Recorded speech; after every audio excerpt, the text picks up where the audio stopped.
السلام علیکم مفتی صاحب۔ وعلیکم السلام ورحمۃ اللہ وبرکاتہ۔ امید ہے کہ مجھ سے آپ خیریت سے ہوں گے۔ جی ہاں، الحمدللہ، اللہ کا فضل ہے، رمضان المبارک میں اللہ کا بڑا کرم ہے اور احسان ہے، سب طرح سے عافیت سے ہوں۔ مفتی صاحب، رمضان المبارک کا دوسرا عشرہ چل رہا ہے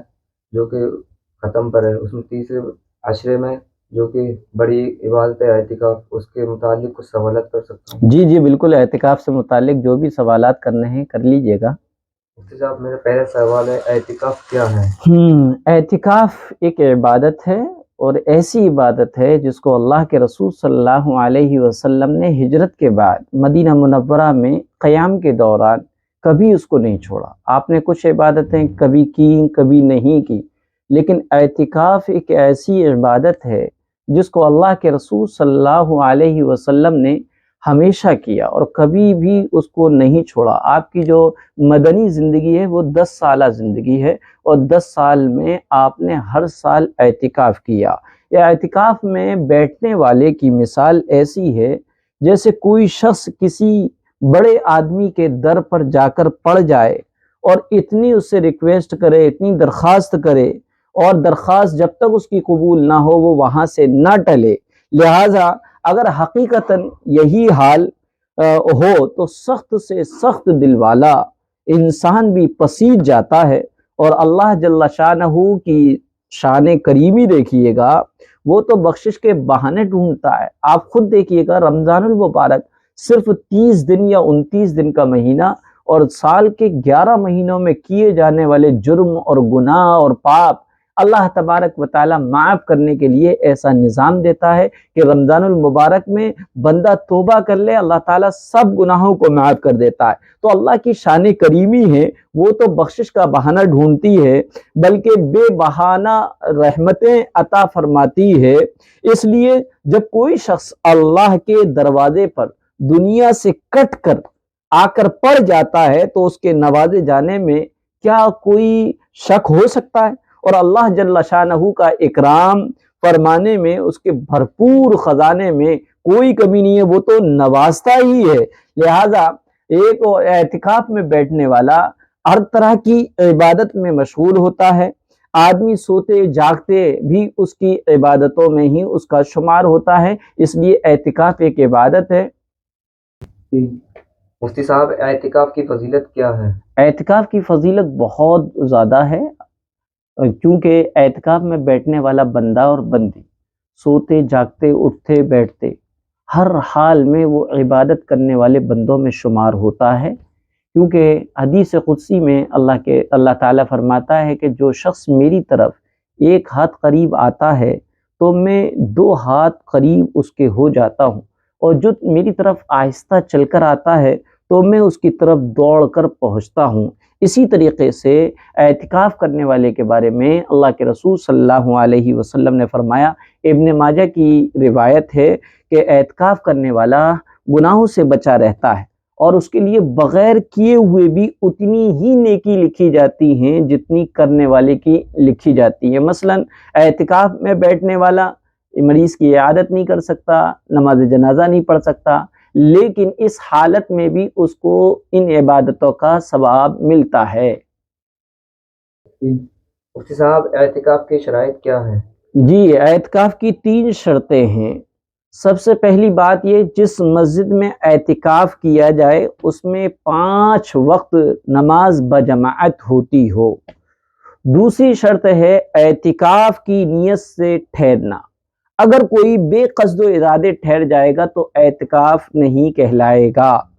چونکہ نیت کے صحیح ہونے کے لیے نیت کرنے والے کا مسلمان اور عاقل ہونا شرط ہے۔ لہذا مسلمان اور عاقل مند کا اعتکاف صحیح ہوگا،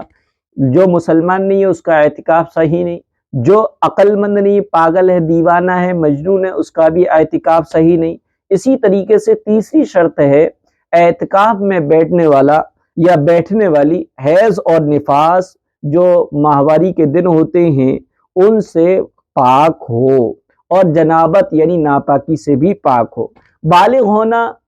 اعتکاف کے لیے شرط نہیں ہے، لہذا نابالغ بچہ یا بچی لیکن سمجھدار ہے تو وہ اعتکاف میں بیٹھ سکتی ہیں۔ اسی طریقے سے مرد ہونا بھی اعتکاف کے لیے شرط نہیں ہے، لہذا عورت کا اعتکاف کرنا بھی درست ہے۔ سب اعتکاف فرض ہے یا واجب ہے یا سنت ہے؟ جی ہاں، اعتکاف ایک عبادت ہے، یہ کسی حالت میں واجب ہوتا ہے، کسی میں سنت ہوتا ہے، کسی میں نفل ہوتا ہے۔ گویا کہ اعتکاف کی 3 قسمیں ہیں: اعتکاف واجب، اعتکاف سنت مؤکدہ اور اعتکاف مستحب۔ اعتکاف واجب یہ ہے کہ اگر کسی نے کوئی منت مانی، نظر مانی، چاہے اس نے کسی کام پر ڈیپینڈ ہوتے ہوئے مانگی ہو یا بے شرط کے مانگی ہو، مثلاً اس نے کہا کہ میں اللہ کے لیے 3 دن کا اعتکاف کروں گا، اس نے یہ منت مانی، لہذا اب 3 دن کا اعتکاف کرنا اس کے لیے واجب ہے۔ یا اس نے یہ کہا کہ اگر میرا فلاں کام ہو گیا، میرا بیمار صحیح ہو گیا، یا میرے والد کا کام چل پڑا، یا میرے لیے اچھا رشتہ آ گیا، یا میرے گھر والے کے فلاں کے ہاں اولاد ہو گئی، تو میں اعتکاف 5 دن کا یا 7 دن کا یا 10 دن کا اعتکاف کروں گا یا کروں گی، اور وہ کام اللہ کے فضل سے ہو جاتا ہے، تو ایسی صورت میں اعتکاف کرنا واجب ہے، اور واجب اعتکاف کے لیے روزہ شرط ہے۔ جتنے بھی دن کا اعتکاف کی منت مانی ہے، اتنے دن کا اعتکاف اور اس کا روزہ یہ لازمی اور ضروری ہوگا۔ دوسرا ہے اعتکاف سنت مؤکدہ علی الکفایہ، یعنی رمضان المبارک کے آخری عشرے کا آخری 10 دن کا اعتکاف کرنا، یہ سنت مؤکدہ علی الکفایہ ہے۔ اس کی ٹائمنگ کیا ہے؟ 20ویں رمضان میں سورج ڈوبنے سے پہلے اعتکاف کی نیت سے مسجد میں بیٹھ جانا، چاند 29 کا ہو تو 29 یا 30 کا ہو، یعنی عید کا چاند نظر آنے تک اعتکاف کی نیت سے بیٹھے رہنا، یہ اعتکاف سنت علی الکفایہ ہے۔ اسی طریقے سے نفل اعتکاف، سنت اعتکاف کے لیے بھی روزہ شرط ہے، البتہ نفل اعتکاف اس کی کوئی مقدار نہیں ہے، اس کی کوئی حد نہیں ہے، اور اس کے لیے روزہ شرط بھی نہیں ہے۔ آپ ذرا سی دیر میں مسجد میں جائیں اور اعتکاف کی نیت کر لیں، لہذا آپ کا اعتکاف ہو جائے گا، کیونکہ نفل اعتکاف کے لیے نہ روزہ شرط ہے، نہ ہی کوئی وقت متعین ہے۔ مفتی صاحب، اگر کوئی کسی دوسرے محلے کا بندہ اعتکاف کسی دوسرے محلے کی مسجد میں کرے تو کیا حکم ہے؟ جی ہاں، اگر کوئی دوسرے محلے یا دوسرے شہر کا بندہ کسی اپنے شہر اور اپنے محلے کو چھوڑ کر کسی دوسرے محلے اور شہر کی مسجد میں اعتکاف کرتا ہے، تو ایسی صورت میں یہ اعتکاف کی فضیلت اس محلے اور بستی والے کو حاصل ہوگی جس میں اس نے اعتکاف کیا ہے، جس محلے اور بستی کی مسجد میں اس نے اعتکاف کیا ہے، کیونکہ فقہا کی روایات سے اور احادیث سے یہ ثابت ہوتا ہے کہ علاقے کی مسجد میں اگر کوئی ایک اعتکاف کے لیے بیٹھ جائے تو سارے علاقے اور محلے اور بستی والوں سے سنت ادا ہو جائے گی، اور اگر کوئی بھی نہیں بیٹھا تو سارے محلے اور بستی والے گناہگار ہوں گے۔ تو اس میں دیکھا جائے گا کہ جس مسجد میں اعتکاف کرنے والا بندہ بیٹھتا ہے، وہ جو ہے سنت اس محلے اور بستی کی ہی طرف سے پورا ہوگا، نہ کہ اس شخص کے محلے اور بستی کی طرف سے۔ کیا نابالغ بچہ یا بچی اعتکاف کر سکتا ہے؟ جی ہاں، نابالغ بچہ اور نابالغ بچی اگر سمجھدار ہے تو اعتکاف وہ کر سکتے ہیں، البتہ ان کا اعتکاف یہ نفل ہوگا، سنت نہیں ہوگا، کیونکہ سنت اعتکاف کے لیے بالغ ہونا شرط ہے۔ اگر بچہ بالغ نہیں ہے لیکن سمجھدار ہے، وہ نماز کو بھی جانتا ہے، نماز صحیح طریقے سے پڑھتا بھی ہے، آداب مسجد سے بھی واقف ہے، تو ایسا سمجھدار بچہ اعتکاف میں بیٹھ سکتا ہے، اور ایسی سمجھدار بچی بھی اعتکاف میں بیٹھ سکتی ہے۔ لیکن اگر بچہ نہ سمجھے، نابالغ ہے، نہ سمجھے، تو ایسی صورت میں اس کو اعتکاف میں نہ بیٹھایا جائے، کیونکہ مسجد کی بے ادبی ہوگی۔ اس لیے نہ سمجھ بچے کو چونکہ مسجد میں لانے کے لیے اللہ کے رسول صلی اللہ علیہ وسلم نے منع فرمایا ہے، تو اعتکاف تو مسجد ہی میں ہوتا ہے، لہذا نہ سمجھ بچے کو اعتکاف میں نہ بیٹھایا جائے۔ مفتی صاحب کیا اعتکاف ہر محلے میں سنت علی کفایہ ہے؟ جی ہاں، رمضان کے آخری عشرے کا اعتکاف پورے علاقے اور بستی اور شہر کے لفظ آئے ہیں حدیث میں کہ پورے علاقے اور پورے شہر اور بستی میں سے کوئی ایک اعتکاف کے لیے بیٹھ جائے تو سنت علی الکفایہ سب کی طرف سے ادا ہو جائے گا۔ لیکن صراحت کے ساتھ ملتا ہے کہ تراویح جس طریقے سے ہر محلے کی مسجد میں سنت ہے، تراویح جماعت سے پڑھنا، پڑھانے کا نظم کرنا محلے کی ہر مسجد میں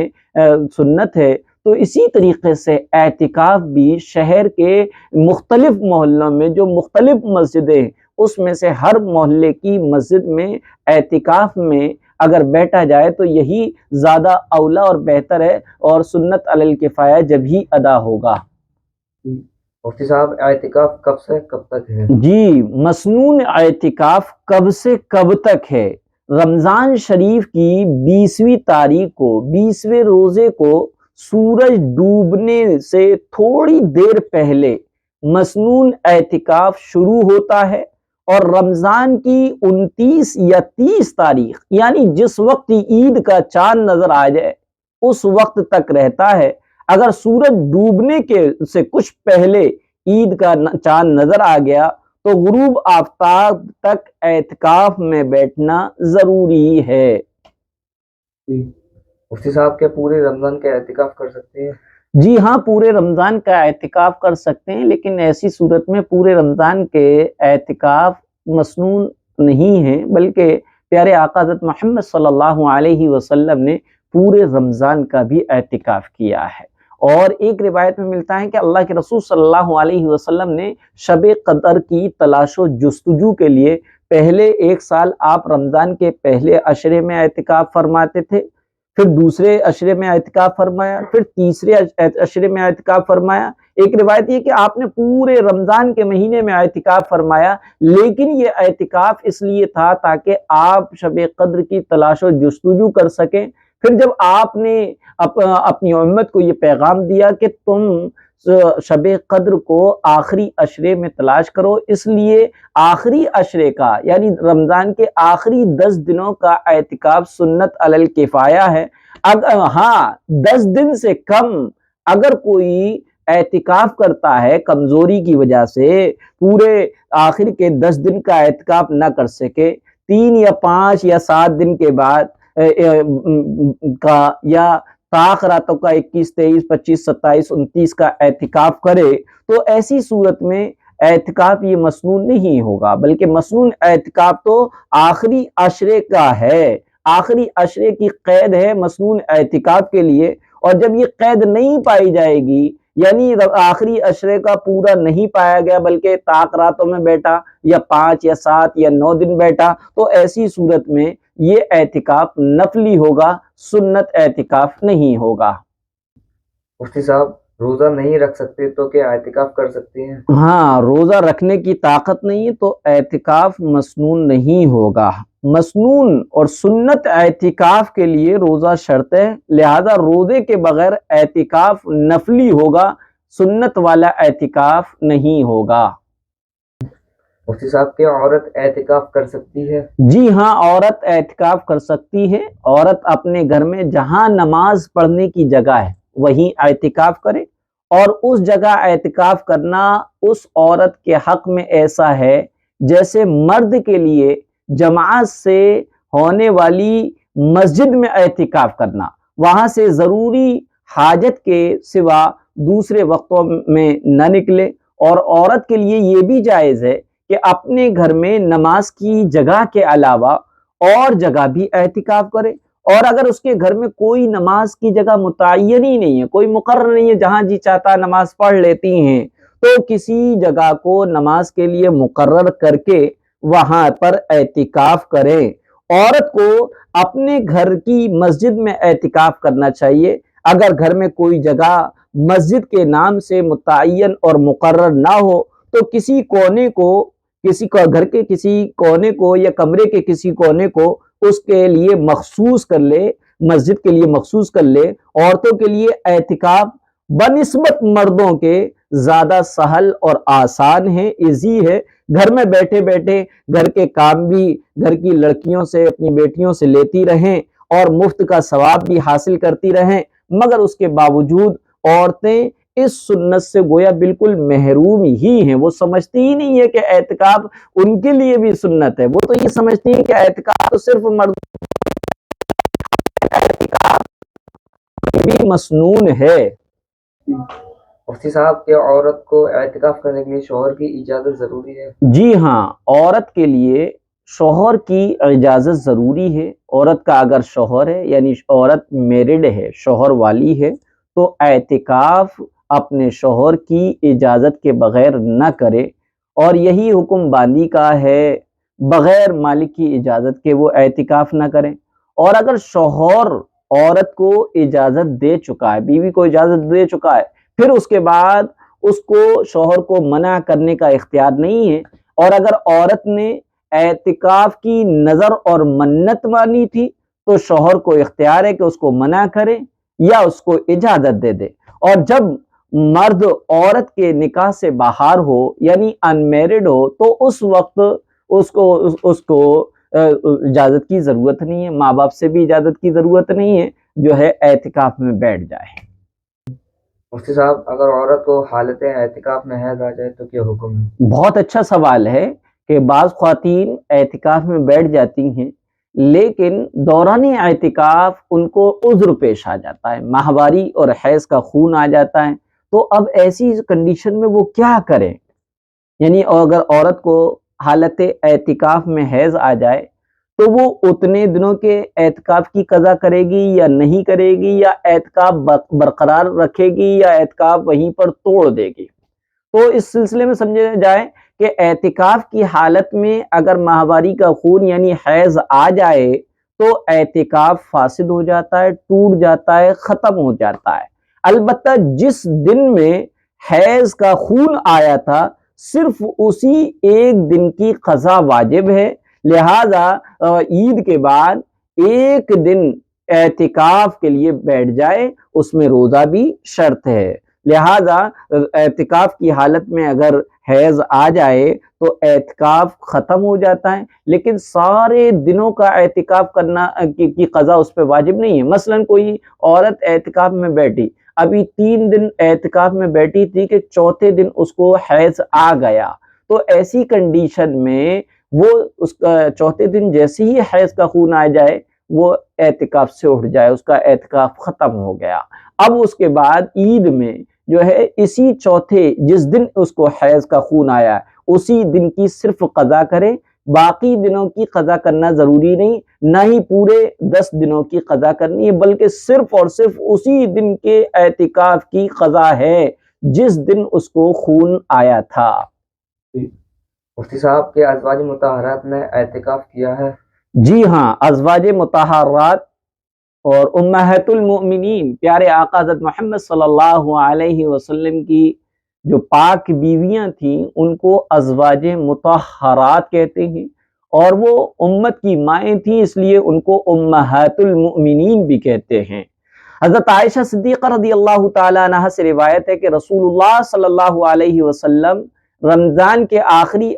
عشرے میں اعتکاف فرماتے تھے، وفات تک پیارے آقا حضرت محمد صلی اللہ علیہ وسلم کا یہ معمول رہا۔ آپ کے بعد آپ صلی اللہ علیہ وسلم کی ازواج مطہرات اہتمام سے اعتکاف کرتی تھیں۔ ازواج مطہرات اپنے حجروں میں اپنے کمروں میں اعتکاف فرماتی تھیں، اور خواتین کے لیے اعتکاف کی جگہ ان کے گھر کی وہی جگہ ہے جو انہوں نے نماز کے لیے فکس اور مقرر کر رکھی ہو۔ اگر گھر میں کوئی ایسی جگہ خاص نماز کے لیے مقرر نہ ہو تو اعتکاف کرنے والی خواتین ایسی جگہ اعتکاف میں بیٹھنے سے پہلے مقرر کر لیں۔ صاحب، اعتکاف کے لیے چادروں کا اہتمام کرنا ضروری ہے؟ جی ہاں، بہت اچھا سوال ہے کہ بعض مساجد میں اعتکاف کرنے والے چادر ڈال کے اور چادر کے اندر پیک ہو جاتے ہیں، کمرہ نما، قبہ نما اور خیمہ نما وہ بنا لیتے ہیں۔ تو اس کے بارے میں سمجھنا چاہیے کہ اعتکاف کے لیے مسجد کے ایک کونے میں پردے کا اہتمام کرنا کیسا ہے، یا پردہ کا اہتمام یہ سنت ہے یا بدعت ہے؟ تو سمجھنا چاہیے کہ اعتکاف کرنے والے کے لیے مسجد کے گوشے میں چادر وغیرہ کا اجرا نما، کمرہ نما بنا لینا یہ مستحب ہے، اور اس میں سطر وغیرہ کی حفاظت بھی ہے، کیونکہ اعتکاف کرنے والا جب سوتا ہے تو حالت نیند میں اس کے سطر وغیرہ کھل سکتا ہے۔ اب جب چادر لگی ہوں گی، خیمہ نما تنی ہوں گی، تو ایسی صورت میں سونے کی حالت میں اگر سطر وغیرہ کھل جائے گا تو اس کی حفاظت بھی ہے، اور اس کے علاوہ بھی مصلحتیں ہیں۔ چنانچہ حضور صلی اللہ علیہ وسلم کے لیے چٹائی کا حجرہ بنانا مسجد نبوی میں ثابت ہے، بدعت نہیں کہیں گے۔ البتہ معتکف اعتکاف میں بیٹھنے والے کو ان باتوں کا خیال رکھنے کی ضرورت ہے کہ زیادہ جگہ نہ روکیں، نمازیوں کی تکلیف کا وہ سبب نہ بنے، صفوں کی درستگی میں وہ رکاوٹ نہ بنے، اپنے جو چادریں ہیں اعتکاف کی جس کو اس نے خیمے کے طور پہ بنا لیا ہے، نمازوں کے وقت میں ان چادروں کو لپیٹ کے فولڈ کر دے۔ لہذا چادر وغیرہ سے حجرہ بنا کر اس میں اعتکاف کرنے والے کا بیٹا رہنا یہ حضرت صلی اللہ علیہ وسلم سے ثابت ہے، لہذا اس کو بدعت نہیں کہہ سکتے۔ اور اس میں دوسری حکمت یہ ہے کہ اعتکاف میں بیٹھنے والا چونکہ وہ رات بھر عبادت کرتا ہے، دن میں سوتا ہے، اگر لوگ اس کو بغیر چادروں کے وہ ویسے ہی کھلا ہوا سو رہا ہوگا تو لوگوں کو بدگمانی ہو سکتی ہے کہ بھئی یہ تو اعتکاف میں بیٹھ گئے، یہ کھا رہے ہیں، پی رہے ہیں، سو رہے ہیں۔ حالانکہ یہ نادانی اور جہالت والا کہنا ہوگا کہ ایسا نہیں کہنا چاہیے، کیونکہ اعتکاف میں بیٹھنے والا بندہ اگر سوتا ہے اور جاگتا ہے، اسی طریقے سے ٹہلتا ہے یا دینی باتیں کرتا ہے، تو اس کا یہ سب کا سب عبادت ہے۔ اس لیے اب اگر وہ چادر کے خیمے میں یا چادر لٹکا کر اس کے اندر سو رہا ہوگا تو لوگوں کو بدگمانی کا موقع نہیں ملے گا۔ اس میں ایک حکمت یہ بھی ہے، لہذا چادروں کو ڈالا جا سکتا ہے، یہ مستحب ہے۔ مفتی صاحب، کیا معتکف چہل قدمی کر سکتا ہے؟ جی، اعتکاف میں بیٹھنے والا مسجد میں چہل قدمی کر سکتا ہے، کیونکہ مسجد کے اندر ٹہلنا، چہل قدمی کرنا، کھانا کھا کر تھوڑا چل کر پھر کر اس کھانے کو ہضم کرنا یہ ضرورتاً جائز ہے۔ مسجد کے غیر مناسب عمل کو جو عادت کے خلاف ہو قصداً کرنا ناجائز ہے، اور یہ ٹہلنا بھی ایسا ہی ہے، لہذا منع کیا جائے گا، مگر معتکف کے لیے ضرورتاً بقدر ضرورت اس کی اجازت ہوگی، جبکہ ٹہلنے کا انداز مسجد کے احترام کے خلاف نہ ہو، یا اسی طریقے سے مسجد میں موجود مصلیان اور نمازیوں کے لیے تکلیف کا سبب نہ بنے، تو معتکف اپنی جگہ سے اپنی پوری مسجد میں کہیں بھی وہ ٹہل سکتا ہے، کوئی حرج کی بات نہیں ہے۔ مفتی صاحب، یہ خارج کے لیے مسجد سے باہر جانا؟ جی ہاں، ریح خارج ایک انسان کی ضرورت ہے، جیسے پخانہ پیشاب انسان کی ضرورت ہے، اسی طریقے سے اللہ تعالیٰ نے کھانے کے ہضم کے نظام میں ایک چیز یہ نکالی ہے، جو ہم کھانا کھاتے ہیں اس کے ہضم کے لیے ایک شکل یہ ہوتی ہے کہ ہوا نکلتی ہے اور کھانا ہضم ہو جاتا ہے، پیٹ بھی صاف ہو جاتا ہے۔ تو اعتکاف میں بندہ جو بیٹھا ہوا ہے وہ اس کو اگر ریح خارج کی ضرورت پیش آئے تو کیا کرے؟ بہتر یہی ہے کہ ریح خارج کا جب تقاضا ہو، ہوا نکالنے کا تقاضا ہو، تو ایسی صورت میں وضو خانے کی طرف چلا جائے اور وہاں پر ریح خارج کر آئے۔ لیکن اگر مسجد میں بھی اگر اس نے ریح خارج کر دی تو ایسا کچھ نہیں ہے جو عوام سمجھتی ہے۔ عوام میں یہ ہے کہ مسجد میں ریح خارج نہیں کرنا چاہیے، کیونکہ فرشتے جو ہیں جو بھی ریح خارج کرتا ہے اس کی ریح کو وہ منہ میں لیتے ہیں اور پھر مسجد سے باہر جا کے دم توڑ دیتے ہیں۔ یہ واہیات بات ہے، کہیں بھی اس کا ثبوت نہیں ہے، یہ بے اصل من گھڑت بات لوگوں میں مشہور ہو گئی ہے۔ لیکن مسجد کے آداب کا تقاضا یہ ہے کہ اعتکاف میں کوئی بندہ ہو یا اعتکاف میں نہ ہو، مسجد میں رہتے ہوئے اگر ریح خارج کی ضرورت پیش آئے تو ایسی صورت میں وضو خانے کی طرف جا کر اس کو فارغ ہو جانا چاہیے۔ مفتی صاحب، کیا معتکف مسجد میں ایک جگہ رہے؟ ہاں، اعتکاف میں بیٹھنے والا مسجد میں کوئی متعین جگہ کر لیتا ہے تو وہ ایسی صورت میں اسی متعین جگہ رہے یا جگہ ادلا بدلی کر سکتا ہے۔ تو معتکف نے مسجد میں اعتکاف کے لیے جو جگہ مقرر کی ہوئی ہوتی ہے اس اعتکاف کرنے والے کو اس جگہ پر رہنا بھی چاہیے اور اس جگہ بھی رہ سکتا ہے، اور وہاں سے ہٹ کر وہ کہیں دوسری تیسری صف میں تمام مسجد میں جہاں چاہے بیٹھے، عبادت کرے، نماز پڑھے، کچھ حرج نہیں ہے، کیونکہ ساری مسجد جو ہے ایک جگہ کے حکم میں ہے۔ بہتر یہ کہ ایک جگہ اپنی طے کر لے، لیکن اجازت یہ کہ ساری مسجد میں وہ کہیں بھی بیٹھ سکتا ہے، کہ اسی وجہ سے وہ وضو کرنے گیا اور اس کے اعتکاف کی جو جگہ تھی وہاں پر کوئی بندہ آ کر بیٹھ گیا، تو اب یہ اعتکاف والا جب وضو کر کے آئے تو اس کو صف میں جہاں جگہ مل جائے یہ وہاں بیٹھ جائے۔ یا مثلا یہ ہے کہ اعتکاف والا دوسری صف میں بیٹھا ہوا تھا یا پہلی صف میں بیٹھا ہوا تھا، مصلیان کی تعداد کم تھی، صف جو ہے کم تھی، یا پہلی صف میں جگہ تھی، تو ایسی صورت میں اعتکاف میں بیٹھنے والا شخص اپنی جگہ سے اٹھ کر صفوں کو پوری کرے، اگلی صفوں کو پر کرے، یا صف اگر مکمل نہیں ہو رہی تو اس صف میں جا کر وہاں پر مکمل کرے اور صف کے ساتھ کھڑا ہو جائے۔ مفتی صاحب، اعتکاف میں پڑھانا کیسا ہے؟ اعتکاف میں بیٹھنے والے کو چاہیے کہ مسجد اور مدرسہ یا مکتب سے پڑھانے کی چھٹی لے لے۔ رمضان المبارک کے آخری عشرے میں اعتکاف کرنے کا ارادہ ہو تو مسجد یا مکتب یا مدرسے سے بچوں کے جو تعلیم دینے کی ذمہ داری اس کے اوپر ہے، اس سے وہ رخصت لے لے، چھٹی لے لے۔ لیکن اگر اس کو مسجد سے چھٹی نہ ملے یا بچوں کی تعلیم کا حرج ہو تو ایسی صورت میں اعتکاف میں بیٹھنے والا اپنے اعتکاف کی جگہ پر رہتے ہوئے بچوں کو پڑھا سکتا ہے، کوئی حرج کی بات نہیں ہے۔ مفتی صاحب، کھانا کھانے سے پہلے یا کھانا کھانے کے بعد ہاتھ دھونے کے لیے مسجد سے باہر نکلنا کیسا ہے؟ جی ہاں، معتکف مسجد سے باہر جا کر کھانا کھانے کے سے پہلے یا کھانا کھانے کے بعد ہاتھ دھو سکتا ہے یا نہیں دھو سکتا، یا صابن وغیرہ سے یا بغیر صابن کے ہاتھ دھو سکتا ہے یا نہیں دھو سکتا۔ ایسی میں یہ سوال بھی آتا ہے کہ وہ منجن یا پیسٹ یا مسواک سے دانت صاف کر سکتا ہے یا نہیں کر سکتا، تو جواب یہ ہے کہ ہاتھ دھونے کے لیے نکلنا جائز نہیں ہے، مسجد ہی میں کسی برتن میں ہاتھ دھو لے، یا پھر جو ہے وضو خانہ جو ہوتا ہے وہ مسجد سے باہر ہوتا ہے، مسجد کے حصے میں کھڑے ہو کر اور جھکتے ہوئے اپنے ہاتھ دھو لے، یا مسواک کر لے، یا جو ہے منجن وغیرہ کر لے صرف، یا پھر جو ہے دوسری صورت یہ کہ جس وقت وضو کے لیے جائے اس وقت جو ہے مسواک یا منجن یا پیسٹ وغیرہ کر سکتا ہے، صرف منجن کی ہی غرض سے مسجد کے باہر نکلنا جائز نہیں ہے۔ مفتی صاحب، کیا معتکف بیت الخلاء کے لیے نکل سکتا ہے؟ جی ہاں، معتکف اعتکاف میں بیٹھنے والا بیت الخلاء کے لیے نکل سکتا ہے، کیونکہ بیت الخلاء ٹوائلٹ انسانی ضروریات میں سے ہے، اور ضرورت کے لیے معتکف مسجد سے باہر جائے تو ضرورت سے فارغ ہونے کے بعد وہاں پر ٹھہرے نہ، اور جہاں تک ممکن ہو ایسی جگہ اپنی ضرورت پوری کرے جو مسجد سے زیادہ قریب ہو۔ مثلا ٹوائلٹ ہے،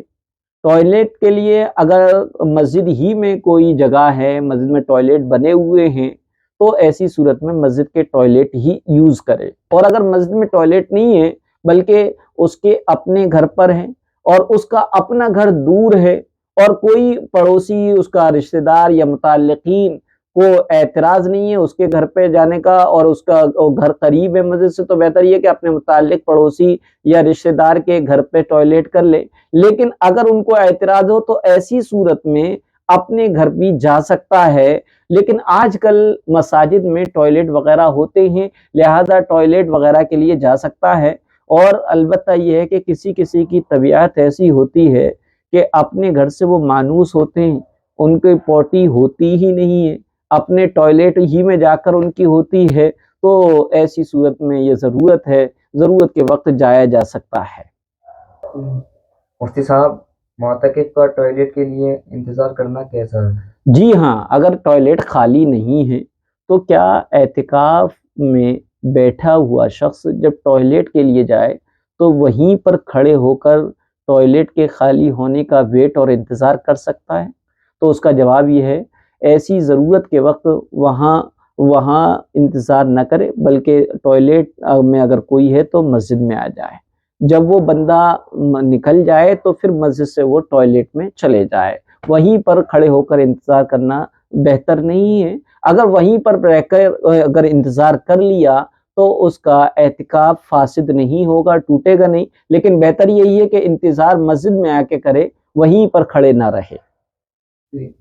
مفتی صاحب، کیا معتکف وضو کے لیے نکل سکتا ہے؟ ہاں جی، اگر مسجد کے اندر بیٹھ کر وضو کرنے کی کوئی ایسی جگہ ہو کہ پانی مسجد سے باہر گرے تو مسجد سے باہر جانا جائز نہیں، اور اگر ایسی جگہ نہیں ہے تو جائز ہے، چاہے وہ فرض نماز کے لیے وضو کرنے کا ارادہ رکھتا ہو، یا نفل نماز پڑھنے کے لیے وضو کرنے کا ارادہ رکھتا ہو، یا تلاوت قرآن کے لیے وضو کرنے کا ارادہ رکھتا ہو، یا ذکر کے لیے وضو کرنے کا ارادہ رکھتا ہو، سب کا ایک حکم ہے کہ اگر مسجد میں ایسی جگہ نہیں ہے تو جو ہے جا سکتا ہے۔ مسجد کا وضو خانہ چونکہ مسجد کے حدود سے باہر ہوتا ہے، لہذا وضو کرنے کے لیے جا سکتا ہے، لیکن وضو کرنے کے بعد فوراً واپس آ جائے۔ بعض اعتکاف میں بیٹھے ہوئے بندے ایسے دیکھے گئے ہیں کہ اعتکاف میں بھی بیٹھے ہوئے ہیں اور پھر وضو کے لیے جا رہے ہیں تو وضو میں بلا وجہ وضو خانے پر بیٹھے ہوئے ہیں، گپے لڑا رہے ہیں اور یہ نہیں سمجھ رہے کہ ان کا اعتکاف فاسد ہو جاتا ہے۔ اس میں بہت احتیاط کی ضرورت ہے۔ وضو خانہ مسجد کے حدود سے باہر ہوتا ہے اور وہاں پر بغیر ضرورت کے جانے سے اعتکاف ٹوٹ جاتا ہے، اور یہ وضو خانے پر بیٹھ کر جو ہے گٹخا چبانا یا باتیں کرنا، اس سے کیا ہے اعتکاف ٹوٹ جائے گا۔ اس لیے جب وضو کی ضرورت ہو تو وضو خانے پر جا کر وضو کر لیں، اور جب وضو کر چکے تو فوراً مسجد کے اندر آ جائیں۔ مفتی صاحب، کے معتکف کے لیے تحیۃ المسجد دن میں ایک بار کافی ہے؟ ہاں، ایک نماز ہے، نفل نماز ہے، تحیۃ المسجد ہے، ایک تحیۃ الوضو ہے۔ تحیۃ الوضو وہ نفل نماز ہے، جب آپ وضو کریں تو وضو کے بعد 2 رکعت نفل نماز پڑھی جاتی ہے، اسے تحیۃ الوضو کہتے ہیں۔ اور جب آپ مسجد میں آئے ہیں تو مسجد میں آ کر آپ کا آلریڈی پہلے سے وضو ہے، تو ایسی صورت میں مسجد میں آتے ہی شکرانے کے طور پہ 2 رکعت نماز تحیۃ المسجد کے نیت سے پڑھی جاتی ہے، اور یہ مسجد میں آنے کا شکرانہ ہوتا ہے، اور تحیۃ المسجد جو ہے نفل نماز ہے۔ اب معتکف جو پہلے سے ہی مسجد میں ٹھہرا ہوا ہے، لہذا کیا نفل نمازوں کا وہ اہتمام کر رہا ہے تو کیا اس کو تحیۃ المسجد 5 وقت کی نمازوں میں پڑھنا چاہیے یا صرف ایک ہی مرتبہ کافی؟ تو اس بارے میں سمجھا جائے کہ تحیۃ الوضو تو جب پڑھے، جب بھی وہ وضو کرے تو تحیۃ الوضو نفل پڑھ سکتا ہے، لیکن تحیۃ الوضو 2 وقتوں میں نہیں پڑھی جائے گی۔ فجر کے وقت میں تحیۃ الوضو نہیں پڑھی جائے گی، کیونکہ فجر کا وقت جب شروع ہو جاتا ہے تو 2 رکعت سنت مؤکدہ جو فجر کی ہیں ان کے علاوہ کوئی نفل نماز نہیں ہے۔ اسی طریقے سے عصر میں اگر وہ وضو کرے تو بھی تحیۃ الوضو نہیں پڑھ سکتا، کیونکہ اس وقت بھی عصر کی 4 رکعت سنت کے علاوہ مغرب تک کوئی نفل نماز نہیں ہے۔ اسی طرح مغرب کی اذان پر اگر اس نے وضو کیا ہے تب بھی تحیۃ الوضو نہیں پڑھ سکتا، کیونکہ مغرب کے وقت میں مغرب کے فرض سے پہلے کوئی نفل نماز نہیں ہے۔ ان کے علاوہ جب چاہے وہ وضو کرے تو 2 رکعت نماز تحیۃ الوضو پڑھ سکتا ہے، اور اعتکاف میں بیٹھا ہوا شخص تحیۃ المسجد کے 2 نفل بھی پڑھ سکتا ہے، لیکن دن میں ایک ہی بار اس کے لیے تحیۃ المسجد کافی ہے۔ 5 نمازوں کے وقت تحیۃ المسجد اس کے لیے ضروری نہیں ہے، بس ایک ہی دن میں ایک مرتبہ تحیۃ المسجد پڑھ لے کافی ہے۔ مفتی صاحب، معتکف اگر گرمی کی وجہ سے غسل کرے تو کیا حکم ہے؟ گرمی کی وجہ سے مسجد سے باہر نکل کر معتکف کو غسل کرنا جائز نہیں۔ اگر ضرورت زیادہ ہو، گرمی شدت کی پڑ رہی ہو، تو مسجد میں مسجد کے صحن میں بڑا سا ٹب رکھ کر اس میں بیٹھ کر نہا لے، اور اس طور پر کہ مسجد میں یوزفلی پانی جو بدن سے گرنے والا پانی ہے اسے مائع مستعمل کہتے ہیں، مستعمل پانی مسجد کے صحن میں نہ گرنے پائے۔ یا تولیہ وغیرہ بھگو کر نچوڑ کر بدن پر مل لے، اور کئی بار ایسا کرنے سے بدن صاف ہو جائے گا اور گرمی کی شدت کا احساس بھی کم ہو جائے گا۔ بہرحال گرمی میں ٹھنڈک کے لیے غسل کرنے کی حالت اعتکاف میں اجازت نہیں ہے۔ مفتی صاحب، معتکف کا اذان دینا کیسا ہے؟ ہاں، جو بندہ اعتکاف میں بیٹھا ہوا ہے اور اذان کا وقت ہو جائے اور اذان دینے والا کوئی نہ ہو، مؤذن بھی نہیں ہے، یا تو مسجد میں مؤذن سرے سے ہی نہیں ہے، یا مؤذن تو ہے لیکن وہ اذان کے وقت نہیں ہے، تو کیا اعتکاف میں بیٹھا شخص اذان دینے کے لیے اذان دینے کی جگہ جا سکتا ہے یا نہیں؟ تو اس میں تھوڑی سی تفصیل ہے۔ اگر مسجد میں اذان دینے کی جو جگہ ہے وہ اگر مسجد کے اندر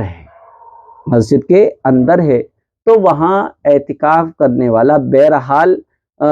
ہر وقت جا سکتا ہے، اذان کے لیے بھی جا سکتا ہے۔ اور اگر مؤذن خانہ جہاں پر اذان دی جاتی ہے وہ مسجد سے خارج ہے، جیسا کہ عموماً مؤذن خانے جو مؤذن صاحب کے حجرے ہوتے ہیں اسی میں مشین رکھی ہوتی ہے، مائک وغیرہ ہوتے ہیں، تو ایسی صورت میں جو ہے بلا ضرورت تو نہ جائے، لیکن اگر اذان دینے کے علاوہ کوئی اور نہ ہو تو اذان کی غرض سے مسجد سے باہر اذان دینے کی جگہ پر اذان دینے کے لیے جا سکتا ہے۔ مفتی صاحب، معتکف ٹوائلٹ کے لیے گیا تو کہ وہ غسل کر سکتا ہے یا نہیں؟ جی، ایسی صورت میں یہ دیکھا جائے غسل خانہ بیت الخلا ٹوائلٹ اٹیچ ہے، یعنی ٹوائلٹ اور باتھ روم دونوں اٹیچ ہے، اور وہاں پر وضو کرنے کے لیے جائے یا ٹوائلٹ کے لیے جائے تو نہانے میں وضو سے زیادہ دیر نہ لگے، تو ایسی صورت میں اعتکاف میں بیٹھا ہوا شخص جب ٹوائلٹ اور قضائے حاجت کے لیے جائے تو قضائے حاجت اور ٹوائلٹ کرنے کے بعد وہ غسل کر سکتا ہے، اور اس کی صورت یہ ہو سکتی ہے کہ مسجد میں کپڑے اتار کر صرف لنگی میں چلا جائے اور نل کھول کر بدن پر پانی بہا کر نکل آئے، اور نہ صابن لگائے اور نہ زیادہ ملے۔ اس طرح صفائی تو نہیں ہوگی مگر ٹھنڈک البتہ اس کو حاصل ہو جائے گی اور اس کا اعتکاف بھی باقی رہے گا۔ اور بدن اگر پہنچنا ہے تو مسجد کی طرف چلتے چلتے تولیہ سے بدن پہنچ لے تو انشاءاللہ کافی حد تک صفائی بھی حاصل ہو جائے گی اور ٹھنڈک کا احساس بھی ہو جائے گا اور اعتکاف بھی اس کا نہیں ٹوٹے گا۔ لیکن اگر جو ہے بالقصد صرف اور صرف نہانے ہی کی نیت سے جا رہا ہے، اور نہانا بھی صرف واجب نہیں ہے بلکہ ٹھنڈک حاصل کرنے کے لیے، تو ایسی صورت میں اعتکاف فاسد ہو جائے گا، ٹوٹ جائے گا، ختم ہو جائے گا۔ مفتی صاحب، معتکف اگر بیڑی سگریٹ کا استعمال کرے تو کیا حکم ہے؟ اعتکاف کرنے سے پہلے یہ بیڑی اور سگریٹ چھوڑنے کی کوشش کرے، اگر اس میں کامیابی نہ ہو تو تعداد اور مقدار کم کر دے، اور کچھ اس کے بغیر بنتے نہ پڑے، اس کے بغیر بے چین رہے، تو جس وقت استنجا اور ٹوائلٹ کے لیے نکلے اس وقت بیڑی کی حاجت پوری کر لے، خاص بیڑی پینے کے لیے مسجد سے باہر نہ نکلے، مگر جب مجبور ہو جائے اور طبیعت خراب ہونے کا خوف ہو تو ایسی صورت میں نکل سکتا ہے۔ ایسی اضطراری حالت کے وقت میں جو ہے اگر وہ نکل جائے گا تو اعتکاف فاسد نہیں ہوگا، لیکن معتکف کو جائز ہے کہ بعد نماز مغرب مسجد سے باہر جا کر جو ہے ٹوائلٹ کے لیے جا رہا ہے تو وہیں پر بیڑی پی لے، سگریٹ پی لے، اور کلی کر کے اور منہ کی بدبو کو بالکل ختم کر کے پھر مسجد میں چلا آئے، اس سے اعتکاف فاسد نہیں ہوگا۔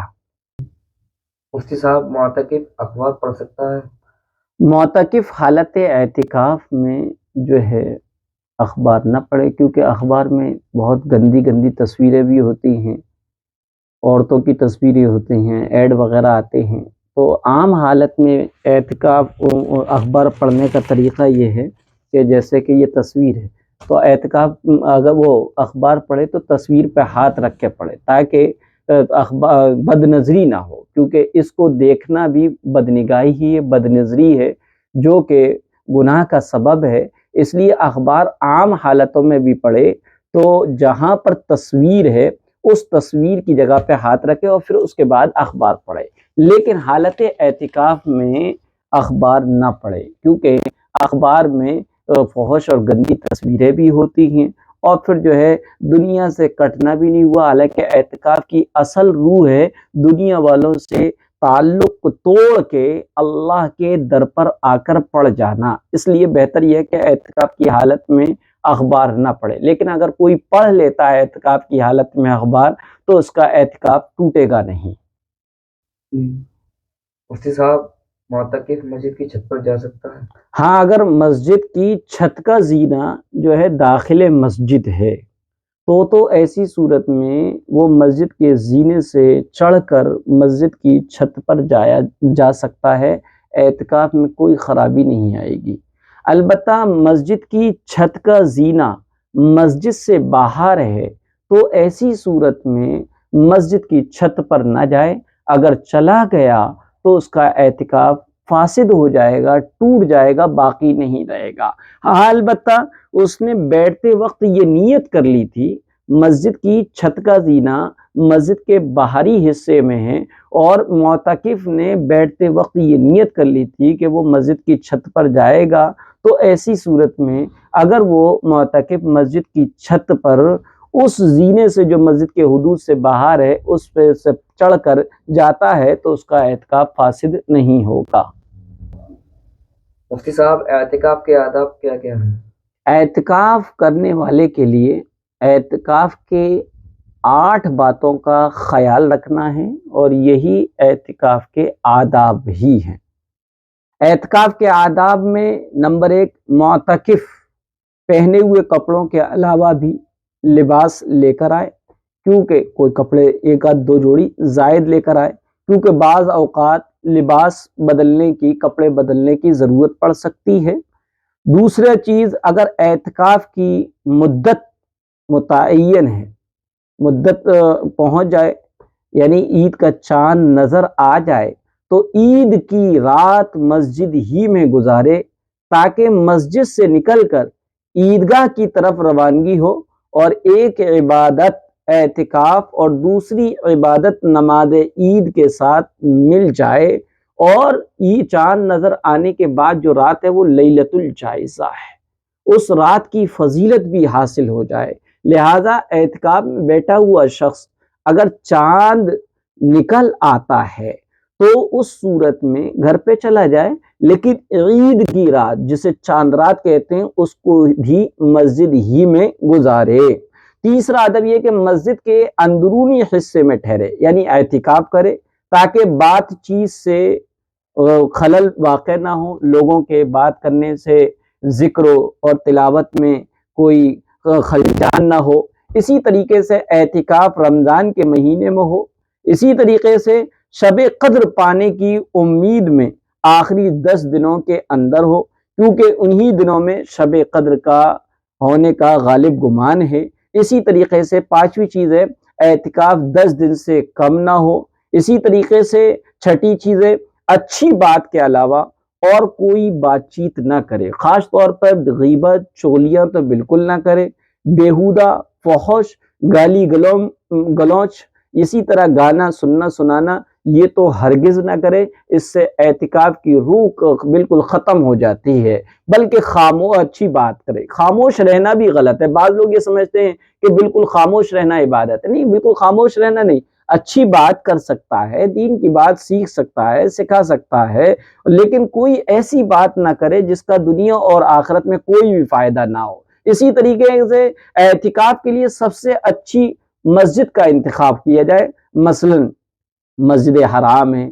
اس کے بعد مسجد نبوی ہے صلی اللہ علیہ وسلم، پھر مسجد اقصیٰ ہے، اور یہ ان لوگوں کے لیے جو وہاں پر رہتے ہوں، اس کے بعد جامع مسجد کا درجہ ہے، یا پھر محلے کی مسجد ہے۔ دوران اعتکاف قرآن شریف کی تلاوت اور حدیث کا مطالعہ، علم دین اور صورتوں کا یاد کرنا، دعاؤں کا یاد کرنا، سنتوں کا یاد کرنا یا پڑھنا پڑھانا ہو، یہ اعتکاف کے مستحبات ہے۔ مفتی صاحب، اعتکاف میں کیا کیا عبادت کریں؟ اپنی طاقت کے مطابق اپنے اوقات زیادہ سے زیادہ عبادت الہیہ میں صرف کریں، مثلا نوافل پڑھیں، قرآن کریم کی تلاوت کریں، علم دین کی صحیح اور مستند کتابوں کا مطالعہ کریں اگر آپ پڑھے ہوئے ہیں، محسن انسانیت صلی اللہ علیہ وسلم کی سیرت طیبہ پڑھیں، حضرات انبیاء علیہم الصلاۃ کے صحیح واقعات، صحابہ اکرام رضی اللہ عنہم اجمعین، اولیاء اکرام رحمۃ اللہ علیہ کے حالات و حکایات پڑھیں، ان کے اقوال اور ملفوظات کا مطالعہ کریں اور مسائل دینیہ کی کتابیں پڑھیں، مگر جو بات سمجھ میں نہ آئے خود اس کی تعویل اور مطلب ہرگز نہ نکالیں، بلکہ کسی معتبر عالم سے یا اسی مسجد کے امام سے اس کا مطلب سمجھ لیں۔ اذکار مسنونہ پڑھیں، جتنی تسبیح آسانی سے پڑھ سکیں پڑھیں۔ سب سے بہتر تسبیحات یہی ہیں: سبحان اللہ، الحمدللہ، اللہ اکبر، لا الہ الا اللہ، محمد رسول اللہ، لا حول ولا قوت الا باللہ۔ اور جو بھی استغفار یاد ہو وہ بھی پڑھیں، مثلا استغفر اللہ، یا استغفر اللہ ربی من کل ذنب واتوب الیہ، یا رب اغفر لی، رب اغفر لی۔ جو بھی ذکر کریں توجہ اور دھیان سے کریں۔ درود شریف کثرت سے پڑھیں۔ سب سے بہتر درود وہ ہے جو نماز میں پڑھا جاتا ہے، جس کو درود ابراہیمی کہا جاتا ہے۔ صلاۃ التسبیح پڑھنے سے 10 قسم کے گناہ معاف ہو جاتے ہیں، لہٰذا روزانہ صلاۃ التسبیح پڑھنے کا معمول رکھیں۔ اشراق، چاشت، سنن زوال، اوابین اور تہجد کی نمازوں کا پورا اہتمام کریں۔ تحیت المسجد اور تحیت الوضو کو بھی نہ چھوڑیں۔ فجر سے اشراق تک اور عصر کے فرضوں سے فارغ ہو کر مغرب تک ذکر اللہ اور تلاوت کلام اللہ وغیرہ میں مشغول رہیں۔ شب قدر کی 5 راتوں میں جا کر عبادت کرنے کی کوشش کریں۔ اللہ مناجات مقبول، یعنی پیارے آقا حضرت محمد صلی اللہ علیہ وسلم کی وہ دعائیں جو پیارے آقا نے مانگی ہیں اور اللہ کی بارگاہ میں وہ قبول ہو چکی ہیں، مناجات مقبول ایک منزل روزانہ پڑھ لیا کریں۔ اس میں بہت ساری قرآن و حدیث کی بہت اچھی اچھی دعائیں ہیں۔ اعتکاف میں جو ہے یہ سب عمل کرنا چاہیے اور زیادہ سے زیادہ عبادت کرنے کی فکر کرنا چاہیے۔ مفتی صاحب، ممنوعات اعتکاف کیا ہیں؟ جی ہاں، وہ چیزیں جن کو حالت اعتکاف میں کرنا منع ہے، مکروہ تحریمی ہے۔ نمبر 1، چپ رہنا، اور یہ چپ رہنا اس خیال سے کہ اس میں ثواب زیادہ ہے یا عبادت ہے۔ اگر یہ خیال نہیں ہے تو مکروہ نہیں ہے۔ ہاں، چپ رہنا زبان کے گناہ سے بچنے کے لیے سب سے بڑی عبادت ہے۔ اسی طریقے سے مسجد میں سامان فروخت کرنے کے لیے سامان لانا مکروہ تحریمی ہے۔ البتہ لین دین کا معاملہ جو اس کے لیے اور اس کے بال بچوں کے لیے ضروری ہے مسجد میں کیا جا سکتا ہے، لیکن تجارت کا سامان مسجد میں نہ لائے، یہ جائز ہے۔ مفتی صاحب، اعتکاف کرنے والوں کے لیے ایک دستور عمل بتا دیجیے۔ جی ہاں، اعتکاف میں بیٹھنے والوں کے لیے مختصر سا دستور العمل یہ ہے، کیونکہ معتکف حالت اعتکاف میں ان چند چیزوں کا خیال کرے، پابندی سے اگر اس کو کرے تو بہت بہتر ہے، کیونکہ اعتکاف میں بیٹھنے والا دربار خداوندی میں اسی مقصد کے لیے حاضر ہوا ہے، اس لیے اس کا ایک ایک لمحہ، ایک ایک پل نہایت ہی قیمتی ہے۔ تو سب سے پہلے کہ چونکہ رمضان کی 20ویں رمضان میں سورج ڈوبنے سے پہلے وہ اعتکاف میں بیٹھے گا، تو سب سے پہلے مغرب کی نماز ہوگی، افطار کے بعد مغرب کی نماز۔ تو مغرب کی نماز کے بعد کم از کم 6 رکعت نفل اور زیادہ سے زیادہ 20 رکعت نفل اوابین کی ادا کریں۔ پھر آیت الکرسی اور 4 قل پڑھ کر بدن پر دم کر لیں۔ اس کے بعد مختصر سا کھانا اور مختصر سا آرام کریں۔ پھر نماز عشاء کی تیاری کریں اور پہلی صف میں تکبیر اولیٰ کا اہتمام کے ساتھ نماز پڑھنے کی کوشش کریں۔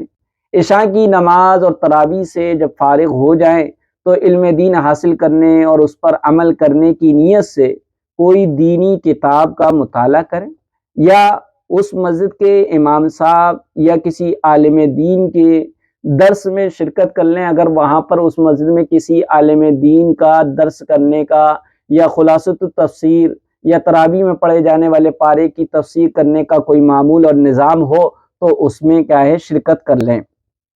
شب قدر میں مطالعے سے فارغ ہو کر جب تک طبیعت میں بشاشت رہے ذکر تلاوت اور نوافل میں مشغول رہے، اور جب سونے کو طبیعت چاہے تو پوری طرح سنت کے مطابق قبلہ رو ہو کر اگر ممکن ہو تو سو جائے۔ اسی طریقے سے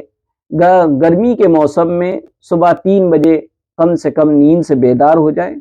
طبعی ضرورت پخانہ پیشاب سے فارغ ہو کر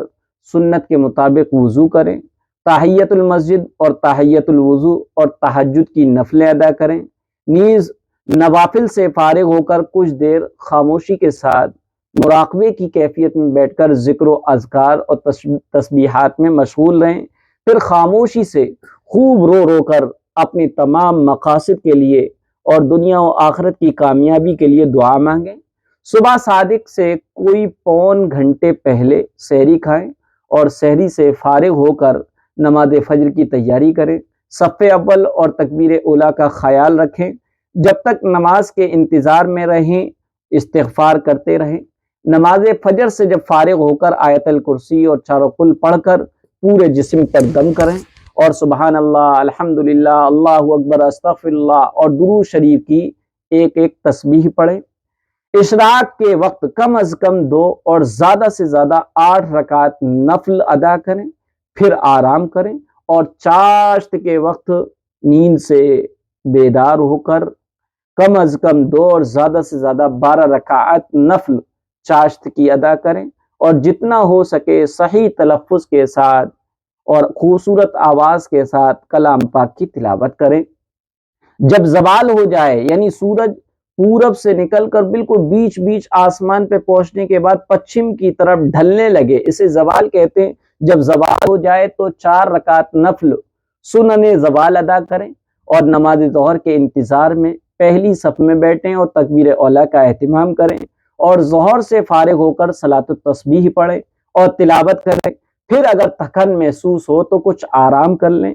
پھر نماز عصر سے کوئی آدھا گھنٹے پہلے بیدار ہو جائے، وضو کر کے تحیت الوضو اور دوسری نوافل پڑھ کر تحیت الوضو ہے، صلاۃ التوبہ ہے، صلاۃ الحاجہ ہے، نماز عصر کا انتظار کریں اور اس سے فارغ ہو کر مختصر تلاوت کریں، پھر تسبیحات کا ادا کریں، وہی سبحان اللہ، الحمدللہ، اللہ اکبر، استغفر اللہ، درود شریف کی ایک ایک تسبیحات پڑھیں، پھر بالکل توجہ کے ساتھ دعا میں مشغول رہ جائیں۔ یہ وقت جو ہے بہت ہی گرا قدر اور قیمتی وقت ہوتا ہے، اس کو افطاری کی تیاری میں ہرگز ضائع نہ ہونے دیں، بلکہ اپنے لیے، پورے عالم کے لیے، امت مسلمہ کے لیے دعائیں کریں۔ جو باتیں حالت اعتکاف میں مکروہ ہیں اور منع ہیں ان سے مکمل پرہیز کریں، اور اسی طریقے سے اعتکاف میں بیٹھے ہوئے شخص پر لازم ہے کہ صف اول میں خود آ کر بیٹھے، خود اگر کہیں اور ہو اور تولیہ اور چادر وغیرہ جگہ روکے رکھنے کے لیے چھوڑ دے تو ایسا نہ کریں، بلکہ اپنے قول سے، اپنے فعل سے، اپنے اٹھنے بیٹھنے سے اور اپنے طرز عمل سے دوسرے معتکفین یا نماز پڑھنے والے نمازیوں کو تکلیف پہنچانے سے بچنے کا خوب اہتمام کریں، اپنی صفائی کا بھی خیال رکھیں، مسجد کے بھی صفائی کا خیال رکھیں، خوشبو لگائے، خوشبو کا خاص اہتمام رکھیں، اور اگر ساتھ میں کچھ بھائی اعتکاف میں بیٹھے ہوئے ہیں تو ان سے عفو و درگزر کا معاملہ کرے، کوئی بات ان کی خلاف مزاج لگے تو برداشت کرے اور جو ہے اس کو اگنور کر دے، یہ خاص خاص اعمال ہے۔ مفتی صاحب جو آپ نے نفل نماز بتائی ہیں ان کا طریقہ بتا دیجیے۔ جی، اعتکاف کی حالت میں فرض نمازوں کو تو پڑھنا ہی پڑھنا ہے، نفل نمازوں کا خوب اہتمام کرنا ہے، کیونکہ اعتکاف کے دوران انسان دوسرے تمام کاموں سے منہ موڑ کر مسجد میں جا پڑتا ہے، اس لیے اس وقت کو غنیمت سمجھنا چاہیے اور اس کو فضول باتوں اور آرام طلبی کی نظر کرنے کے بجائے زیادہ سے زیادہ تلاوت، عبادت، ذکر اللہ اور تسبیحات اور ورد و وظائف میں لگانا چاہیے۔ اعتکاف کے لیے کوئی خاص نفلی عبادتیں متعین نہیں ہیں، بلکہ جس وقت جس عبادت کی توفیق ہو جائے اسے غنیمت سمجھنا چاہیے۔ البتہ بعض عبادتیں ایسی ہیں جن کی عام حالات میں توفیق نہیں ہوتی، جن کو بندہ عام حالات میں ادا نہیں کر سکتا ہے، اعتکاف میں ان عبادتوں کا انجام دینا اور ان کو کرنا آسان ہے اور بہترین موقع ہے، اس لیے آپ کو یہ نفل نمازیں بتائی گئی تھیں تاکہ معتکفین حضرات بسہولت ان نمازوں کو پڑھنے کا اہتمام کریں۔ اس میں سب سے پہلی نماز تھی صلاۃ التسبیح۔ صلاۃ التسبیح نماز کا ایک خاص طریقہ ہے جو حضرت صلی اللہ علیہ وسلم نے اپنے چچا جان حضرت عباس رضی اللہ تعالیٰ عنہ کو بڑے اہتمام کے ساتھ سکھایا تھا اور فرمایا تھا کہ اس طرح کی نماز دن میں ایک بار پڑھ لیا کریں، اگر اس کی طاقت نہ ہو تو ہر جمعے کو ایک مرتبہ پڑھ لیا کریں، اگر اس کی بھی طاقت نہ ہو تو مہینے میں ایک مرتبہ، اور اس کی بھی طاقت نہ ہو تو سال میں ایک مرتبہ۔ اس نماز کی فضیلت بیان کرتے ہوئے آپ صلی اللہ علیہ وسلم نے ارشاد فرمایا، اگر تمہارے گناہ عالج کی ریت کے برابر ہوں تب بھی اس نماز کی بدولت اللہ تعالیٰ تمہاری مغفرت فرما دیں گے۔ عالج جو ہے ایک جگہ کا نام ہے جو سخت ریتیلا علاقہ ہے، وہاں پر بہت زیادہ ریت تھی۔ اسی طریقے سے یہ ہے کہ اس کا مطلب یہ کہ گناہ کتنے ہی زیادہ ہوں، اس کی اس صلاۃ التسبیح کی نماز کی بدولت ان کی مغفرت کی امید ہے۔ چنانچہ بزرگان دین نے اس نماز کا خاص اہتمام فرمایا ہے۔ حضرت عبداللہ ابن مبارک رحمۃ اللہ علیہ روزانہ ظہر کے وقت اذان اور تکبیر کے درمیان یہ نماز پڑھتے تھے، اور حضرت عبدالعزیز بن ابی داؤد رحمۃ اللہ علیہ فرماتے ہیں کہ جو شخص جنت میں جانا چاہے وہ صلاۃ التسبیح کا اہتمام کرے، اور حضرت ابو عثمان حیری رحمۃ اللہ علیہ فرماتے ہیں کہ مصیبتوں اور غموں سے نجات کے لیے میں نے کوئی عمل صلاۃ التسبیح سے بڑھ کر نہیں دیکھا۔ لہذا اعتکاف کے دوران یہ نماز یا تو روزانہ یا جتنی مرتبہ توفیق ہو ضرور پڑھنی چاہیے۔ نماز کا طریقہ یہ ہے کہ 4 رکعت نفل صلاۃ التسبیح کی نیت سے پڑھی جائیں، باقی تمام ارکان تو عام نمازوں کی طرح ہوں گے، البتہ اس نماز کے دوران ہر رکعت میں 75 مرتبہ سبحان اللہ والحمد للہ ولا الہ الا اللہ واللہ اکبر، اور ایک حدیث کے مطابق ولا حول ولا قوت الا باللہ العلی العظیم بھی ملا لے، یہ اور اچھا ہے۔ طریقہ یہ کہ نیت باندھ کر حسب معمول ثنا پڑھنا ہے، سورہ فاتحہ اور کوئی اور سورت پڑھے۔ جب قرأت سے فارغ ہو جائیں تو رکوع میں جانے سے پہلے کھڑے کھڑے یہ تسبیح یعنی تیسرا کلمہ 15 مرتبہ پڑھیں، پھر رکوع میں جائیں۔ رکوع میں جانے کے بعد پہلے حسب معمول 3 مرتبہ سبحان ربی العظیم پڑھ لیں، پھر 10 مرتبہ یہی تیسرا کلمہ پڑھیں، اس کے بعد رکوع سے اٹھ جائیں، اور رکوع سے اٹھ کر پہلے حسب معمول سمیع اللہ لمن حمیدہ ربنا لک الحمد کہیں، پھر کھڑے کھڑے 10 مرتبہ تیسرا کلمہ پڑھیں، پھر سجدے میں جائیں، سجدے میں جا کر حسب معمول سبحان ربی الاعلیٰ 3 مرتبہ، پھر 10 مرتبہ تیسرا کلمہ پڑھیں، اس کے بعد سجدے سے اٹھیں، سجدے سے اٹھ کر بیٹھیں، اور بیٹھے بیٹھے 10 مرتبہ پھر تیسرا کلمہ پڑھیں، پھر دوسرے سجدے میں جائیں، دوسرے سجدے میں جا کر حسب معمول سبحان ربی الاعلیٰ 3 مرتبہ پڑھ لیں، پھر 10 مرتبہ تیسرا کلمہ پڑھیں، اس کے بعد سجدے سے اٹھ کر کھڑے ہونے کے بجائے دوبارہ بیٹھ جائیں، اور 10 مرتبہ وہی تیسرے کلمے تسبیح پڑھیں، اس کے بعد دوسری رکعت کے لیے کھڑے ہوں۔ اس طرح ایک رکعت میں 75 مرتبہ تیسرا کلمہ پڑھا گیا، اسی طرح باقی 3 رکعتیں پڑھ لیں۔ اس طریقے سے کل 300 تسبیح یعنی 300 مرتبہ یہ تیسرا کلمہ 4 رکعتوں میں ہوگا۔ دوسری اور چوتھی رکعت میں یہ تیسرا کلمہ التحیات پڑھنے کے بعد پڑھی جائے۔ دوسرا طریقہ یہ بھی جائز ہے، حضرت عبداللہ ابن مبارک رحمۃ اللہ علیہ سے ثابت ہے کہ شروع میں قرأت کے بعد یہ تسبیحات 25 مرتبہ پڑھ لیں، پھر دوسرے سجدے سے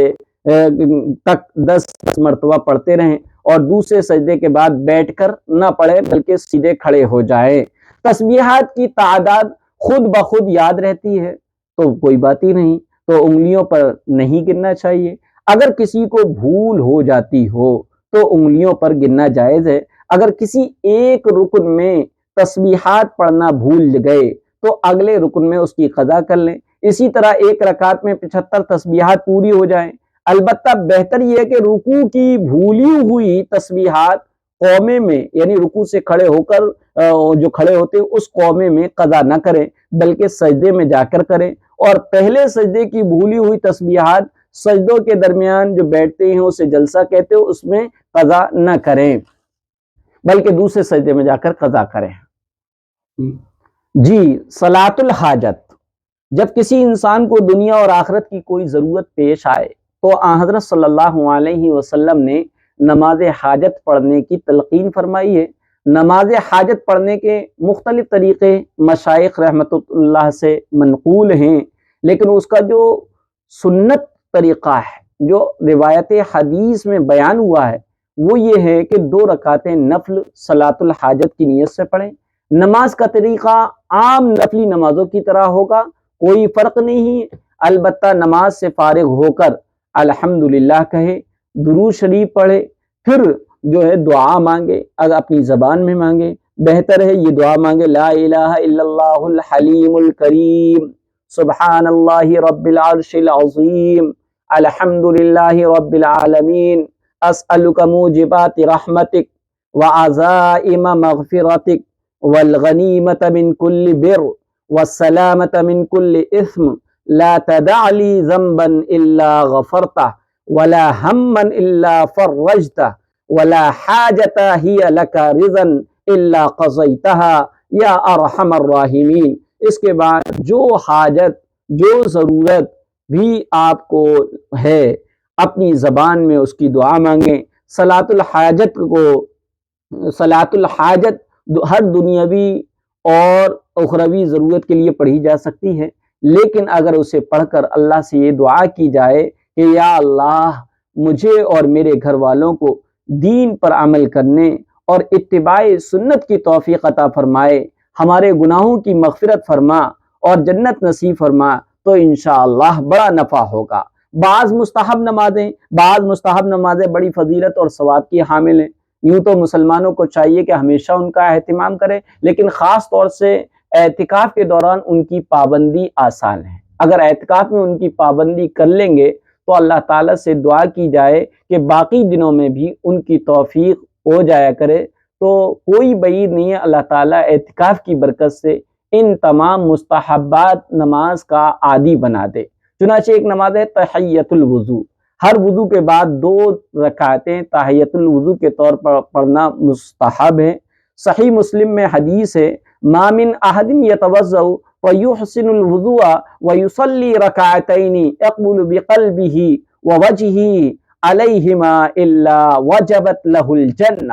یعنی جو شخص بھی وضو کرے اور اچھی طرح وضو کرے اور 2 رکعتیں اس طرح پڑھے کہ اپنے ظاہر و باطن سے نماز ہی کی طرف متوجہ رہے، تو اس کے لیے جنت واجب ہو جاتی ہے۔ تو اعتکاف کے دوران چونکہ انسان مسجد ہی میں ہوتا ہے، اس لیے تحیۃ المسجد کا تو موقع نہیں ہوتا، لیکن جب بھی وضو کرے تحیۃ الوضو پڑھنے کا اہتمام کرے تو انشاءاللہ بہت فضیلت کا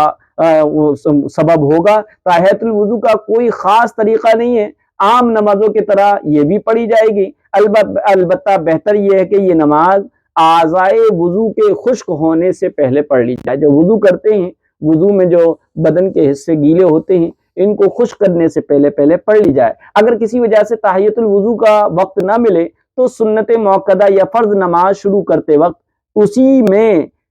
نماز تحیۃ الوضو کی نیت بھی کر لی جائے تو انشاءاللہ اس کی فضیلت سے اللہ تعالیٰ محروم نہیں رکھے گا، کیونکہ صحیحین یعنی بخاری و مسلم میں حضرت ابو ہریرہ رضی اللہ تعالیٰ عنہ سے روایت ہے کہ حضرت صلی اللہ علیہ وسلم نے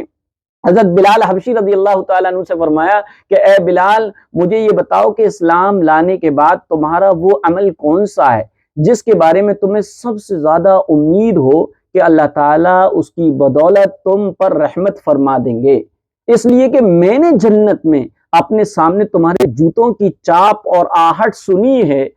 حضرت بلال رضی اللہ تعالیٰ عنہ نے فرمایا میں نے کوئی عمل ایسا نہیں کیا جس کے بارے میں مجھے زیادہ امید ہو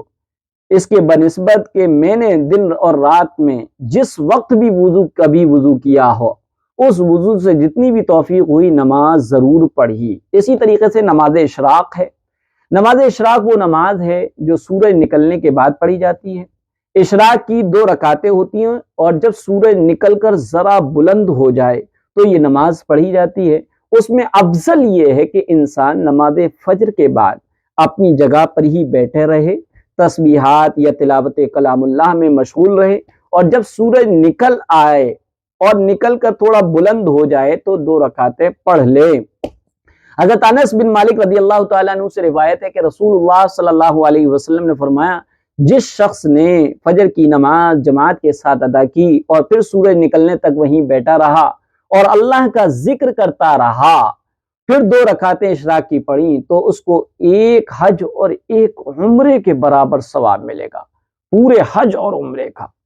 اور حضرت سعد بن معاذ رضی اللہ تعالیٰ عنہ سے روایت ہے، وہ اپنے والد سے بیان کرتے ہیں کہ حضرت صلی اللہ علیہ وسلم نے فرمایا، جو شخص نماز صبح یعنی فجر سے فارغ ہو کر اپنی جگہ نماز کی جگہ پر بیٹھا رہے اور اشراق کی 2 رکعتیں پڑھنے تک خیر کے سوا، اچھائی کے سوا کوئی کلمہ اس کی زبان سے نہ نکلے تو اس کے گناہ اگرچہ سمندر کے جھاگ کے برابر ہوں، اللہ تعالیٰ معاف فرما دیتے ہیں۔ یہ اشراق کی فضیلت تھی۔ اب چاشت کی نماز کو حدیث میں صلاۃ الضحیٰ بھی کہا گیا ہے۔ صلاۃ الضحیٰ کو اردو میں نماز چاشت بھی کہتے ہیں۔ اس نماز کی بھی حدیث میں بہت فضیلت آئی ہے۔ اس کا مستحب وقت 1/4 دن گزرنے کے بعد شروع ہوتا ہے، یعنی کہ صبح صادق اور غروب آفتاب کے درمیان جتنے گھنٹے ہوتے ہیں ان کو 4 حصوں پر تقسیم کر کے ایک حصہ گزارنے کے بعد زوال آفتاب سے پہلے تک کسی بھی وقت یہ نماز پڑھ لیں۔ مستحب وقت تو یہی ہے، لیکن اگر اس سے پہلے لیکن طلوع آفتاب یعنی سورج نکلنے کے بعد کسی بھی وقت پڑھ لے تو بھی یہ جائز ہے۔ صلاۃ الضحیٰ یعنی چاشت کی نماز میں 4 سے لے کر 12 رکعت تک جتنی چاہیں پڑھ سکتے ہیں، البتہ 12 رکعت سے زیادہ نہ پڑھیں۔ اگر 2 رکعتیں بھی پڑھ لیں تو بھی فضیلت انشاءاللہ حاصل ہو جائے گی، اور 2 رکعت کر کے پڑھنا یہ افضل ہے۔ حدیث میں اس نماز کی بڑی فضیلت آئی ہے، چنانچہ حضرت ابو دردہ رضی اللہ تعالیٰ عنہ سے روایت ہے، پیارے آقا نے فرمایا، من صلی الضحیٰ رکعتین لم یکتب من الغافلین ومن صلی 4 کتب من العابدین ومن صلی 6 کفا ذلک اليوم ومن صلی 8 کتبہ اللہ من القانتین ومن صلی 12 رکعتا بنى اللہ لہ بیتا فی الجنہ۔ جو شخص چاشت کی 2 رکعتیں پڑھے وہ غافلوں میں شمار نہیں ہوگا، اور جو 4 پڑھے وہ اللہ کے عبادت گزار بندوں میں لکھا جائے گا، اور جو 6 پڑھے اس کے لیے 6 رکعت دن بھر نزول رحمت کے لیے کافی ہو جائیں گی، اور جو 8 رکعت پڑھے اسے اللہ تعالیٰ خاشعین میں لکھ لے گا، اور جو 12 رکعت پڑھے گا اس کے لیے اللہ تعالیٰ جنت میں ایک گھر بنا دے گا۔ چنانچہ ایک اور حدیث میں اللہ کے رسول صلی اللہ علیہ وسلم کا ارشاد ہے کہ چاشت کی نماز کی پابندی کرنے والے کے گناہ اگر سمندر کے جھاگ کے برابر ہوں تب بھی اس کی مغفرت فرما دی جاتی ہے۔ جی، زوال کے بعد سورج پورب سے نکلتا ہے، پچھم کی طرف ڈھلنے پر جو سنن زوال پڑھی جاتی ہے وہ 2 رکعت ہے۔ 4 رکعت پڑھ لیں یا 2 رکعت پڑھ لیں، نیت کرتا ہوں یا نیت کرتی ہوں 2 رکعت نماز سنن زوال واسطے اللہ تعالیٰ کے عام نمازوں کی طرح یہ بھی حدیث سے ثابت ہے، یہ بھی پڑھنے کا اہتمام کریں۔ اوابین کی نماز، صلاۃ الاوابین، عام طور پر صلاۃ الاوابین ان نفلوں کو کہتے ہیں جو مغرب کے بعد پڑھی جاتی ہیں۔ یہ کم از کم 6 رکعت اور زیادہ سے زیادہ 20 رکعت ہیں، اور بہتر یہ کہ 6 رکعتیں مغرب کی 2 سنت مؤکدہ کے علاوہ پڑھی جائیں۔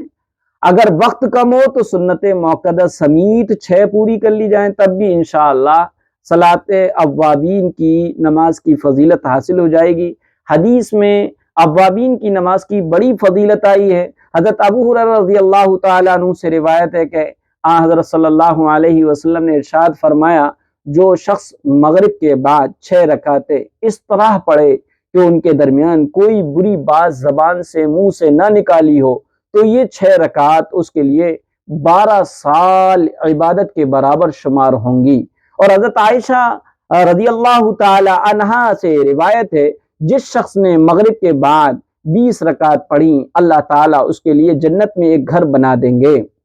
تو یہ جو ہیں دعائیں نمازیں تھیں، ان کا خوب اہتمام کریں، تہجد کا خوب اہتمام کریں۔ اللہ تعالی ہم سب کو جو ہے ان نمازوں کے اہتمام کی توفیق عطا فرمائے، اور یہ امید رکھیں کہ اللہ تعالیٰ کی خاص رحمتوں کا نزول ہوتا ہے رمضان کے آخری عشرے میں۔ اس سے زیادہ فائدہ اٹھانے کی کوشش کریں، تہجد کی نماز کو کبھی بھی قضا نہ ہونے دیں، اور اللہ سے